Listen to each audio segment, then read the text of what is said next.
আমার কথা শোনার জন্য আবারও আপনাদের ধন্যবাদ। মির্জা ফখরুল এতদিন কি বলেছেন না বলেছেন ২০২৪ সালের ৫ই আগস্টের আগে, ঠিক ২০২৪ সালের ৫ই আগস্টের পরে উনি যে কথাগুলো বলতেছেন, মনে হচ্ছে উনি একজন পরিপক্ক একজন রাজনীতিবিদ, একজন নির্ভরশীলতা একজন ব্যক্তি যার উপরে নির্ভর করা যায়। ঠিক তেমন ভাবেই উনি কথা বলতেছেন। কেন রে ভাই এরকম হুট করে চেঞ্জ হয়ে গেলেন? এতটা দায়িত্বশীল হয়ে গেলেন? এতদিন কেন ছিলেন না? এতদিন যদি থাকতেন তাহলে দলটা তা আরো সুসংগঠিত হতো। কিন্তু এখন আপনার কথায় মনে হচ্ছে এখন দল আরো বেশি সুসংগঠিত হবে। ধন্যবাদ আপনাকে পরিপক্ক রাজনীতিবিদের মতো কথা বলা।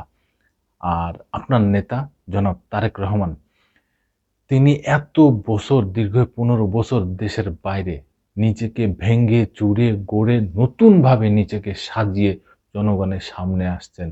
তার কথা শুনে মনে হচ্ছে যে হ্যাঁ, উনি বাংলাদেশের নেক্সট প্রধানমন্ত্রী, উনি বাংলাদেশের নেক্সট নেতা। উনি এত সুন্দর করে বক্তব্য দিচ্ছেন যা মানুষের নির্ভরতা বাড়তেছে, একটু কমতেছে না। প্রতি মুহূর্তে উনার প্রতি একটা ভালো ইঙ্গিত আসতেছে জনগণের মাঝে। যাই হোক, উনার সাবজেক্টটা পরে বলছি। আমি আসলে মূল কথা বলতে আসছি ফখরুল ইসলামকে নিয়ে।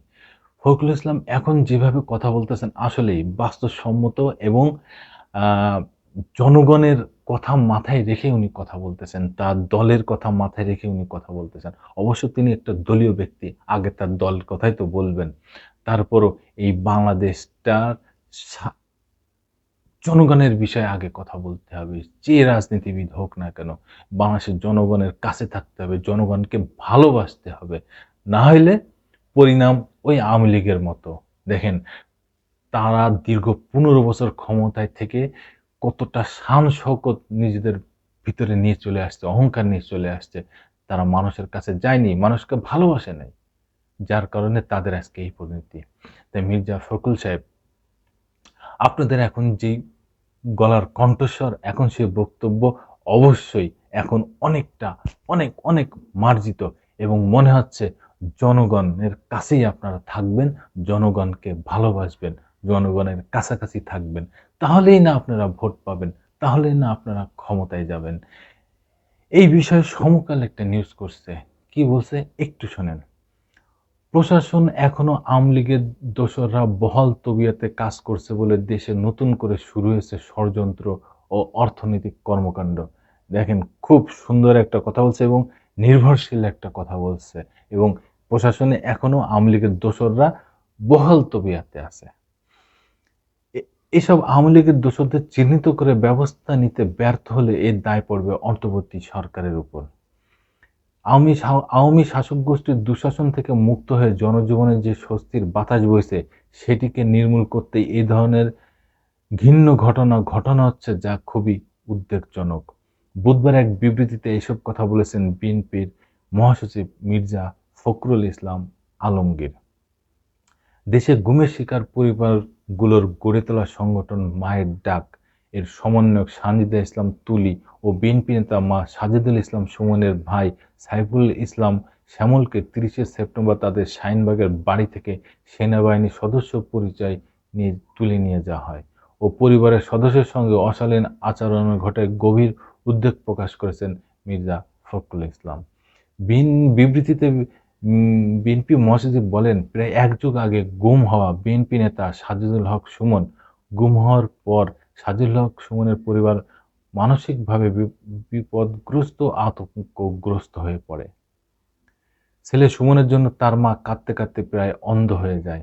গুম হওয়ার এত বছর পর আবারও সেনাবাহিনীর পরিচয়ে তাদের বাড়িতে অভিযান চালিয়ে সাজিদুল হক সুমনের ভাই সাইফুল ইসলাম শ্যামলকে তুলে নিয়ে যাওয়ার ঘটনায় পরিবারটি আতঙ্কিত হয়ে পড়েছে।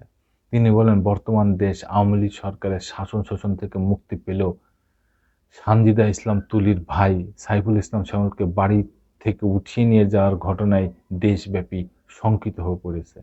এই পরিবারটিকে হয়রানি করা বিপদগ্রস্ত একটি পরিবারের সঙ্গে রসিকতা। বিগত আওয়ামী লীগ সরকারের আমলে দায়ের করা মামলায় নির্যাতিত সাইফুল ইসলাম শ্যামল তিনি রাজনীতির সঙ্গে জড়িত না হলেও কোনো অপরাধে তাকে তুলে নিয়ে যা হলো তা আমাদের বোধগম্য নয়। এই হচ্ছে মির্জা ফখরুল ইসলামের বক্তব্য। আপনারা তো শুনলেন বন্ধুরা, দর্শক বন্ধুরা, মির্জা ফখরুল ইসলামের বক্তব্য কি পরিপক্ক একটা বক্তব্য এবং কি মার্জিত একটা বক্তব্য। যতটুকু কথা বলেছেন খুবই নির্ভরতা আমি খুঁজে পেয়েছি। দর্শক বন্ধুরা, আপনারা যদি খুঁজে পেয়ে থাকেন নির্ভরতা, পরিপক্কতা, তাহলে অবশ্যই আমাকে কমেন্টসে জানান।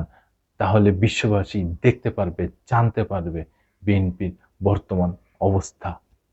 ধন্যবাদ। আবার আসবো নতুন কোনো কথা নিয়ে, নতুন কোনো ঘটনা নিয়ে। আমি